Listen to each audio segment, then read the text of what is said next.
এই মুহূর্তে মুর্শিদাবাদ জেলার হরিহরপাড়া বিধানসভার অন্তর্গত মদনপুর গ্রাম পঞ্চায়েতের নওদাফা এলাকায় আইএসএফের যোগদান সভা অনুষ্ঠিত হলো। এই যোগদান সভায় একাধিক সদস্য বিভিন্ন দল ছেড়ে আইএসএফে যোগদান করলেন।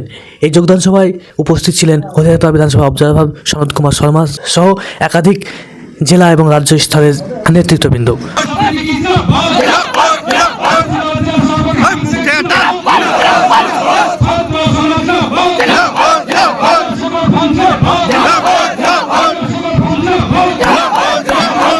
পদসভার মেন উদ্দেশ্য কি ছিল?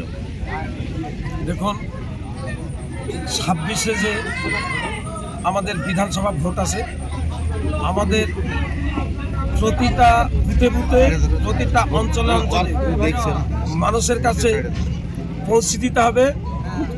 আইএসএফ আছে সাধারণ মানুষের জন্য, উন্নয়নের জন্য, কর্মসংস্থানের জন্য, বেকারকে সমস্যা মেটানোর জন্য আইএসএফ আসছে বা কাজ করবে। আর এই দিদিমণি উনি বেকার ছেলেদের কথা ভাবছেন না।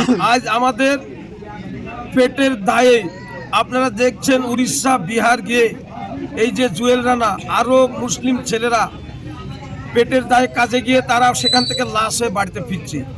দিদিমণি কোনো কর্মসংস্থানের কথা ভাবছেন না, পরিযায়ী শ্রমিকদের কথা ভাবছেন না। উনি শুধু মেতে গেছেন মন্দির করার খেলাতে নেমে গেছেন।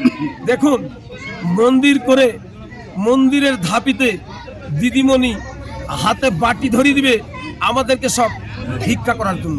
উনি কর্মসংস্থানের কথা ভাবছেন না, তাই দিদিমণিকে আর জনগণ চাচ্ছে না। এইবার জনগণ চাচ্ছে যে নস্যাৎ চিত্তির মতন একজন স্বচ্ছ ইমানদার মানুষ ক্ষমতায় আসলে আমাদের কর্মসংস্থান হবে, আমাদের হিন্দু মুসলিম মিলেমিশে বাস করতে পারবো। এই কারণে ভাইজানকে মানুষ চাচ্ছে, এই জন্যই আমরা। নিরাপত্তা নিয়ে আইএসএফের ভাবনা চিন্তা কি আছে? আইএসএফের চিন্তা ভাবনা শুধু সংখ্যালঘু মুসলিম এরকম কোনো বিষয় না। আমাদের রাজ্যের যে পিছিয়ে পড়া সমস্ত শ্রেণীর মানুষ, তাতে হিন্দু মুসলিম জৈন খ্রিস্টান ইসাই সব শ্রেণীর সমস্ত পিছিয়ে পড়া মানুষের উদ্দেশ্য একটাই মাত্র, যে মানুষের যে হক এবং অধিকার, তার ন্যায্য অধিকার যেটা পায় সেটা নিয়ে আইএসএফের মূল্য। বর্তমানে রাজ্য সরকার যুবকদের জন্য যে 1500 টাকা দিচ্ছে, সে ব্যাপারে আপনার মতামত কি? এরকম ভিক্ষা দেওয়ার থেকে আপনারা যদি রাজ্য সরকারকে, আমার কথাটা হচ্ছে চাল ডাল সমস্ত জিনিসের দাম কমানোর থাকে, ভিক্ষা আমরা চাই না। আমরা সমস্ত দাম জিনিসের কমুক, এটা আমরা চাই। 1500 টাকা কী হবে? আমাকে গ্যাসের দাম কম বাড়িয়ে দিচ্ছে, চালের দাম বাড়িয়ে দিচ্ছে, তেলের দাম বাড়িয়ে দিচ্ছে, তাহলে এইসব বাড়তি জিনিসের নিয়ে আমাকে দিচ্ছে, এলে আমার প্রয়োজন নেই। এই ভিক্ষা আমি 1500 টাকা কী করবো? এই ভিক্ষা আমার কী লাভ? আমার কাছে 1500 টাকা, আমার 1500 টাকা এক মাস যাবে? কিন্তু আমাকে চালের বস্তা 600 টাকা ছিল, গ্যাসের দাম কত টাকা ছিল? 300 টাকা ছিল, করেছে কত টাকা? তাহলে এরকম আমার ভিক্ষা আমরা চাই না। আমাদের কাছে জিনিসপত্রের দাম চাই, কম চাই। হাই দামে আমাকে ভিক্ষা দিবে, লেও আমার কাছে 500 টাকা নিয়ে আমাকে 100 টাকা দেবো, ওই রকম ভিক্ষা আমি জিনিস চাই না।